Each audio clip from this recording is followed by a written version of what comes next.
Երեք մենք կարելի ասել ունեցանք մի իրավիճակ, որը Հայաստանի Հանրապետությունում ես երբևէ չէի տեսել։ Այսինքն իրավիճակ, երբ այլևս կենտրոնական ընտրական հանձնաժողովը արձանագրում է, որ падգամավորի թեկնածուն այլևս ունի падգամավորի կարգավիճակ եւ դրա պայմաններում անկախ այդ հանգամանքից իրականացնում է քրեական հետապնդում հարուցելու համաձայնություն տալու միջնորդության քննություն։ Մենք նման դեպք նախկինում չենք ունեցել։ Մի հետաքրքիր հանգամանք բացահայտեմ ձեզ 2021 թվականի հուլիս ամսին Հայաստանի Հանրապետության դատախազության կողմից, երբ արդեն Սահմանադրական դատարանի որոշումը հրապարակվել էր, ներկայացվել էր միջնորդություն քրեական հետապնդում հարուցելու համաձայնություն ստանալու, ինչպես նաև անձի ազատության սահմանափակման վերաբերյալ, խոսքը վերաբերում էր այդ ժամանակ այլևս կրկին ոչ թե падգամավորի թեկնածու, այլ փաստացի падգամավորի կարգավիճակը ունեցող պարոն Իշխան Զաքարյանին, կենտրոնական ընտրական հանձնաժողովը նշված միջնորդությունը վերադարձրել էր։ Ճիշտ այնպես, ինչպես 2026 թվականի հուլիս ամսին վերադարձրեց կենտրոնական ընտրական հանձնաժողովը Նարեկ Կարապետյանին վերաբերող միջնորդության քննության այս գործընթացը։ Ինչ տեղի ունեցավ հաջորդիվ դատախազությունը այլևս 2021 թվականին Իշխան Զաքարյանի վերաբերյալ միջնորդություն չէր ներկայացրել։ 2026 թվականին իրավիճակը այլ է։ Նույն դատախազությունն է, բայց կենտրոնական ընտրական հանձնաժողովի վերադարձնելու մասին որոշմանը հաջորդած ժամանակահատվածում կրկին ներկայացնում է միջնորդությունը։ Շատ կարևոր հանգամանք եմ ուզում նշել։ Միջնորդությունը նորից ներկայացվել է հուլիսի 13-ին։ Միջնորդության բովանդակությունից ակնհայտ է, որ կարծես դատախազությունը կենտրոնական ընտրական հանձնաժողովի կարգավիճակը որոշակի իմաստով շփոթել է վարչական դատարանի կամ վերաքննիչ վարչական դատարանի հետ, որովհետև կենտրոնական ընտրական հանձնաժողովի նույն միջնորդությունը ներկայացնելով ակնկալում են, որ կենտրոնական ընտրական հանձնաժողովը պարզապես իր դիրքորոշումը պետք է փոխի։ Իդեպ այդպես էլ եղավ, որովհետև կենտրոնական ընտրական հանձնաժողովը ոչ թե պարզապես հենց այդ պահին առանց բովանդակային քննության վերադարձրեց, այլ սկսեց քննություն իրականացնել։ Այս ամենը ինչ է, հարգելի գործընկերներ։ Սա քաղաքական աբսուրդ է, սա քաղաքական հետապնդում է, սա քաղաքական թատրոն է ուղղված բացառապես Նարեկ Կարապետյանի գործունեությանը միջամտելուն, ազգային ժողովում իր գործունեությանը միջամտելուն եւ ժամանակագրությունն էլի եթե գնահատեք, այսինքն նույն կենտրոնական ընտրական հանձնաժողովը, որը մի քանի շաբաթ առաջ ուներ լրիվ այլ դիրքորոշում, այսօր ունի այլ դիրքորոշում եւ դրան նախորդել էր կարծես Նարեկ Կարապետյանի քաղաքական գործունեության ակտիվացումը։ Վարդանյան մի ճշգրտում էլի զուտ ինձ համար որ բարձ լինի, նայեք, մի կողմից Վահագն Հովակիմյանը հայտարարում է, որ այս պահին իր տիրույթում է քննության, ԿՀ-ի տիրույթում է հարցի քննությունը եւ որ միայն մանդատների ամբողջ լիազորությունը կստանձնեն օգոստոսի 2-ին։ Բայց մյուս կողմից տեսնում ենք, որ Ռուբեն Ռուբինյանը օրինակ մարդ է ազատում իր կարգադրությամբ։ Ոնց է ստացվում, որ նույն իրավիճակում մեկը արդեն անցել է գործունեության, մյուսին փաստացի թույլ չեն տալիս ծավալել լիազորությունները։ Ես կարող եմ այլ մի օրինակ բերել, որ այդ ինչպես է ստացվում, որ նույն կենտրոնական ընտրական հանձնաժողովը մի քանի շաբաթ առաջ պաշտոնապես հայտնում է, որ իրենց տիրույթում այլևս այս հարցերը չեն գտնվում, այլ գտնվելու են այլ մարմնի, դա իհարկե ազգային ժողովն է, բայց մի քանի օր անց կամ մի քանի շաբաթ անց հենց իրենք իսկ իրենց դիրքորոշումը փոխում են։ Իդեպ կարծես կենտրոնական ընտրական հանձնաժողովը հենց ինքը իրեն վերաքննության կարգով բողոքարկում ոնց որ իրականացնի։ Հովակիմյանի ասացից ես հասկացա, որ մի կարճ շրջան փաստացի իրենց դրություն չի գործում։ Այսինքն միջև Սահմանադրական դատարանի որոշման պահը, հա, որոշման պահը իրենց դիրքումա գտնվել դրանից հետո, չէ, հիմա նորից իրենց դիրքումա։ Ես այստեղ ընկալում Վահագն Հովակիմյանի մեկնաբանությունը եւ այս ամենը падգամավորի կամ թեկնածուի անձեռնունկելիության ինստիտուտի նպատակի համար է ստորագրական այդ քննարկել։ Ես այդ կարճ շրջանում падգամավորի թեկնածուն կամ ընտրված падգամավորը անկախության երաշխիքներ։ Ես վստահ եմ նաև հաշվի առնելով, որ դուք իրավական բնույթի բազմաթիվ վեճեր եւ հարցեր ներկայացնող գործունեություն իրականացնող լրագրող եք, դուք հենց նաև ձեր հարցադրման բովանդակությունից դուք եւս նկատում եք, որ սա կամ իրավական ժխտողականության կամ իրավական աբսուրդի տիրույթ է։ Այն, որ Վահագն Հովակիմյանի կողմից ներկայացվող դիրքորոշումների մեկնաբանության կարողությունը ես չունեմ, կարծում եմ նաև շատ մեր այլ հայրենակիցներ եւս չունեն։ Մասնագիտությամբ շատ իրավաբաններ ընդհանրապես չեն էլ կարող ունենալ, որովհետև դա իրավաբանություն չէ, այնինչ խոսում է Կենտրոնական ընտրական հանձնաժողովի նախագահ։ Մի պարզ վարժությամբ փորձենք բացահայտել ինչ է ինքը ասում։ Ըստ Կենտրոնական ընտրական հանձնաժողովի նախագահի, Սահմանադրական դատարանի որոշմանը հաջորդող ժամանակահատվածում մինչև հուլիսի 21-ը անձինք, որոնք ընտրված պատգամավորներ են այլևս, չէ՞ որ արդեն ԿԸՀ մանդատի պաշտպան կարգ է սահմանում, քանակ է հրապարակում, չէ՞ մանդատների, այդ ընթացքում անձինք ոչ մի անձեռնմխելիության օժտվածություն չեն ունենում։ Ոչ մի։ Այսինքն անձը, որը մինչև այդ որոշումը պարզապես պատգամավորի թեկնածու էր եւ օրինակ որևէ հնարավորություն չուներ ազգային ժողովում ներկայացված լինելու, պետք է այդ հաջորդող ժամանակահատվածում չունենա պաշտպանություն, ինչպես հաղթահարած այդ շեմը ուժերի ներկայացուցիչները։ Այսինքն մի երկու շաբաթ մարդը, որը արդեն գիտեն բոլորը, որ կարող է դառնալ պատգամավոր, բացառությամբ եթե ինքնաբացարկի դիմում ներկայացնի, որևէ պաշտպանություն պետքա չունենա։ Հետո մեկ է, հետո այո, իրենց տրամաբանությունը դա ստա ոչ թե կարող էին, ասում էին մենք ընդհանրապես էլ առնչություն չունեին գործընթացի հետ։ Այսինքն աբսուրդից դեպի աբսուրդ են գնում։ Իրենք ասում են, որ իրավասություն չեն ունել։ Եթե այն ժամանակ չունեին, հիմա էլ չունեն։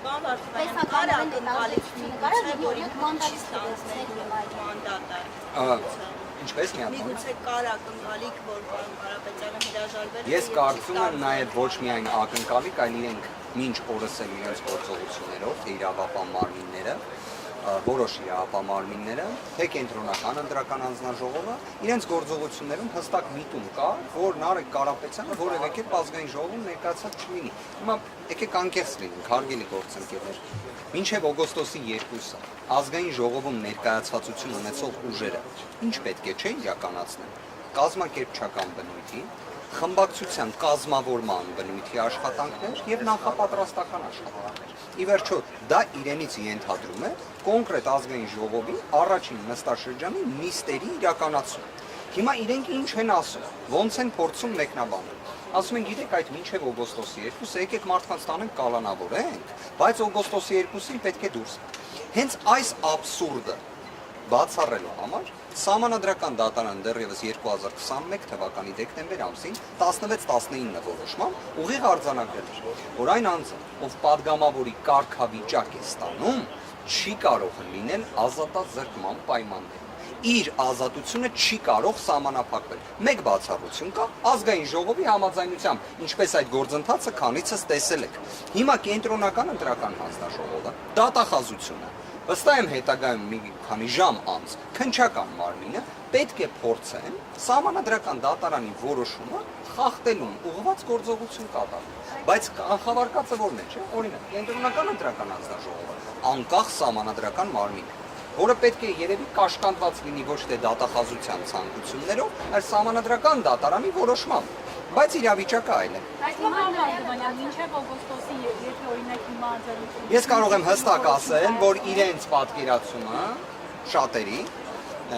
իրավապահ մարմինների ներկայացուցիչների մասին է խոսքը, որ պատգամավորի կարգավիճակ եւ պատգամավորի կողմից լիազորությունների ստանձնումը դրանք նույնական են։ Հետևաբար, սահմանադրական դատարանի որոշման ուժով օգոստոսի 2-ին անձը չի կարող լինել անազատության մեջ, ելնելով նրանց, որ պատգամավոր է եւ լիազորություն է ստանձնել։ Սահմանադրական դատարանը, որը պետք է լինի հենց այն մարմինը, որ այս հարցերին պատասխանող է, օգտագործել է ոչ թե լիազորությունների ստանձնում, այլ պատգամավորի կարգավիճակ եզրույթը։ Սա ինչ է նշանակում, որ այստեղ այնինչ կատարվում է Երևանից Նարեկ Կարապետյանի նկատմամբ, Դավիթ Ղազինյանի նկատմամբ, Հայկ Սուքիասյանի նկատմամբ, դրանք բոլորը իրավաբանությունից դուրս են։ Դրանք բոլորը իրավունքից դուրս են, օրենքից դուրս են, ողջ համատությունից դուրս են, բայց ավարտ ունենալու վստահ։ Արդյոք նպատակը առանցային վստահեցնում է, որ ինքը կազմակերպել է Հայաստանի ամենաազատ եւ անկախ ընտրությունները։ Հնարավորություն, որ ունենաք մի հատ իրեն առաջարկեք, թող բոլոր դեպքերում սահմանադրական դատարանի որոշումը կարդա։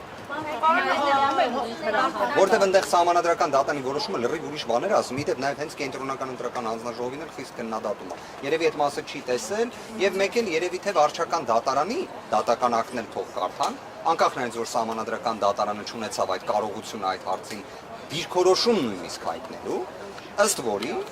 Հայաստանի Հանրապետությունում կոնկրետ ընտրատեղամասում պետք է իրականացվեր վերաքվեարկություն, ելնելով այն հանգամանքից, որ Բարգավաճ Հայաստան կուսակցությանը վերաբերող այն իրադարձությունները, որոնք տեղի են ունեցել, էական ազդեցություն են ունեցել ընտրությունների վերջնական արդյունքների վրա։ Հետևաբար եկեք իսկապես կենտրոնական դրական հանձնաժողովին առաջարկեք կարդալ սահմանադրական դատանի եւ վարչական դատարանի դատական ակտը։ Պարոն Վարդևանյան, հիմա դուք 21-ի օրինակով եք ներկայացնում դատախազության եւ հեգոստությունները։ Ըստ էության երեք Վահագն Հովակիմյանը օրենսգրքին էր ընտրական հոկոմանում 93 հոդվածի, որ ընտրված պատգամավորի հետ կապված գործողությունները իրենց տիրույթում են։ Այստեղ այս օրենքի այս կարգավորման ու սահմանադրական դատարանի 21-ի դեկտեմբերի որոշման միջև հակասություն կա, թե այսինքն այս իրավիճակում այդ դեպքում ԿՀ-ն ինչ պետք է անի, պետք է մերժել այս միջնորդության քննությունը։ Այս ձեր հարցին պատասխանը տվել է հենց ինքը կենտրոնական ընտրական հանձնաժողովը այն նիստի ընթացքում, որից որևէ մեկին ձեզանից չէին հրավիրել, մեզ էլ չէին հրավիրել։ Պատկերացրեք, այսինքն քննարկում էր Նարեկ Կարապետյանին վերաբերող միջնորդություն եւ մեր այլ գործընկերների, որը կենտրոնական ընտրական հանձնաժողովը միատոն ձայնով հանգիստ հայտնում էր, որ դրանք բոլորը վերադարձվում են։ Հիմա նույն կենտրոնական ընտրական հանձնաժողովի մոտ ինչ փոխվեց, ինչ եղավ։ Հասկանում եք, որովհետև ես բացարձակ, այսինքն իրավունքի ողջամտության սահման բացարձակ։ Ես իդեպ այս հանգամանքը եկեք բացահայտեմ։ Դատախազության միջնորդությունը, որը քննարկվում է 3 եւ այսօր էլ կշարունակվի, նույնն է ինչ եղել է մի քանի շաբաթ առաջ։ Հիմա կներեք, մի քանի շաբաթ առաջ փոքրիկ այս իրավական ողջամտություն, հա, փորձենք բացահայտել։ Ուրեմն դատախազությունը հուլիս ամսից ասում է, որ շատ կարևոր է, որ Նարեկ Կարապետյանի նկատմամբ հետապնդում հա իրացել։ Հաստատվում է այսքան շաբաթ հետո իրանք էլի դեռ խոսում են ինտենսիվությունից, չեմ թաքցնի, իստի ժամանակ հարց հնչեցրեց։ Ստացվում է հուլիսի 13-ին նախորդած ժամանակահատվածը կարծես հուլիսի 1-ն է եղել, երբ ներկայացրել էին կրկին միջնորդություն նույն բովանդակությամբ Նարեկ Կարապետյանի վերաբերյալ։ Ասում են, բայ ինչ եղավ է 12 օր։ Այդ չէր քանդվում երկիրը, գործը, քրեական վարույթը եւ այլն։ Հիմա էլ էլի հերիք չի, հուլիսի 13-ից հետո էլ եւս այսքան օր է անցել։ Բայց իրենք նույն տոնայնությամբ խոսում են ինտենսիվության մասին, քրեական վարույթի